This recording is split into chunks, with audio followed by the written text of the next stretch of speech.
এই মুহূর্তে প্রধান উপদেষ্টার কার্যালয়ের যমুনায় আছেন সহকর্মী শামীম আক্তার। বিস্তারিত জানাতে যুক্ত হচ্ছেন তিনি। শামীমা, প্রধান উপদেষ্টা এখন কোন দলের সঙ্গে বৈঠকে বসেছেন, বের হয়ে আসা দলগুলো কি বলছেন, বিস্তারিত কি তথ্য আপনি জানতে পেরেছেন আমাদের জানাবেন। আপনাকে ধন্যবাদ। আপনি যেমনটি জানেন যে আজকে আসলে দুপুর ৩টার পর থেকেই কিন্তু অন্তর্বর্তীকালীন সরকার প্রধান রাজনৈতিক দলের সাথে তিনি মতবিনিময় করছেন এবং এটি কিন্তু পূর্ব ঘোষণা অনুযায়ী তিনি এই মতবিনিময় সভা করছেন।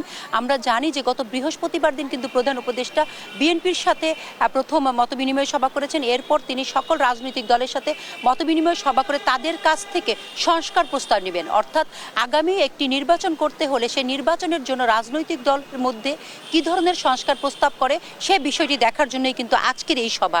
এখন পর্যন্ত আমরা দেখেছি যে প্রথমে ইসলামিক দলগুলো এসেছিল এখানে তাদের বিষয়ে তাদের যে সংস্কার প্রস্তাব সেটি দাখিল করার জন্য।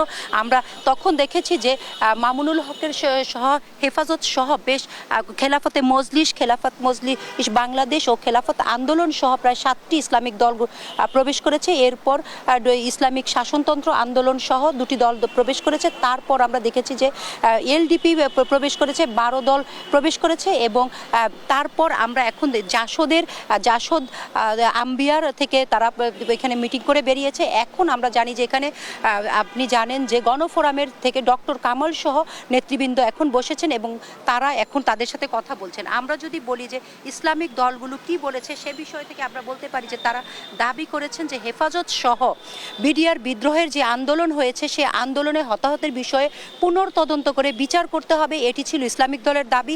এছাড়া তারা বলেছেন যে সংবিধান সংশোধন করে যেখানে আল্লাহর উপর পূর্ণ আস্থা ও বিশ্বাস এই জায়গাটি প্রতিস্থাপনের জন্য তারা দাবি তুলেছেন। এছাড়া যৌক্তিক সময়ে নির্বাচন দেওয়ার দাবি করেছে খেলাফত আন্দোলন। তারা নির্বাচন বিধির সংস্কার চেয়েছেন এবং বর্তমানে যে প্রধানমন্ত্রীর যে ক্ষমতা থাকে যে সেটি যেন স্বৈরতন্ত্রের জন্ম না দেয় তার জন্য পরপর 2বারের বেশি প্রধানমন্ত্রী না থাকার বিষয়েও তারা একটি দাবি তুলেছেন। এছাড়া তারা বিচার বিভাগ ও প্রশাসনের সংস্কার চেয়েছেন।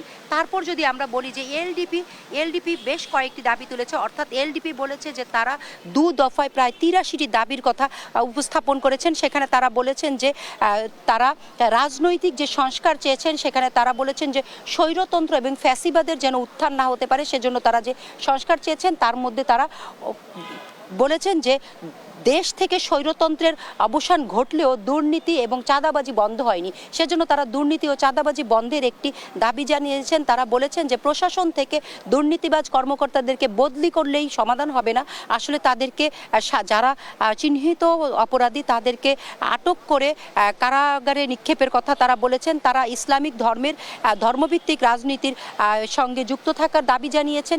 সেই সাথে তারা বলেছেন যে আসলে মুক্তিযুদ্ধে অংশগ্রহণকারী দল হিসেবে তারা নিজেদেরকে দাবি তুলেছেন এবং এলডিপি একমাত্র দল যারা এই স্বৈরতন্ত্রের অভিযোগ করে আওয়ামী লীগের নিষিদ্ধ করার দাবি তুলেছেন। এছাড়া আমরা দেখেছি যে এখানে জাসদের পক্ষ থেকে যে দাবি তোলা হয়েছে তা বিদ্যমান সংবিধানের সংস্কার চেয়েছেন এবং তারা দ্বিকক্ষ বিশিষ্ট সংসদ চেয়েছেন এবং তারা চেয়েছেন যে নির্বাচন কমিশনের বর্তমান পদ্ধতিকে সংস্কার করতে হবে। একসাথে লুটপাট এবং অর্থ পাচারের বিরুদ্ধে তারা একটি রাজনীতিতে তাদেরকে অবাঞ্ছিত ঘোষণা করার দাবি তুলেছেন। তারা পুলিশ ও প্রশাসনের সংস্কার চেয়েছেন, তারা বৈষম্যমূলক রাজনীতির বদল চেয়েছেন, তারা শিক্ষা ব্যবস্থার পুনর্গঠন চেয়েছেন। এছাড়া আমরা যদি বলি যে জাসদ থেকে যে দাবি তোলা হয়েছে সেই দাবিগুলো কিন্তু আমরা যদি বলতে চাই তাহলে তারাও এই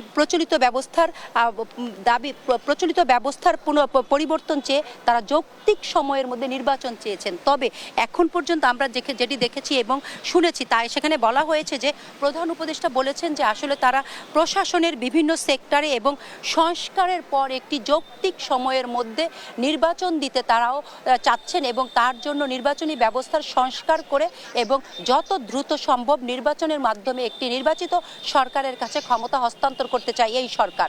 এই ছিল আমার কাছে এখান থেকে সর্বশেষ তথ্য এবং আরও যদি জানিয়ে রাখি এরপর জাতীয় পার্টির সাথে মতবিনিময়ের মধ্য দিয়ে।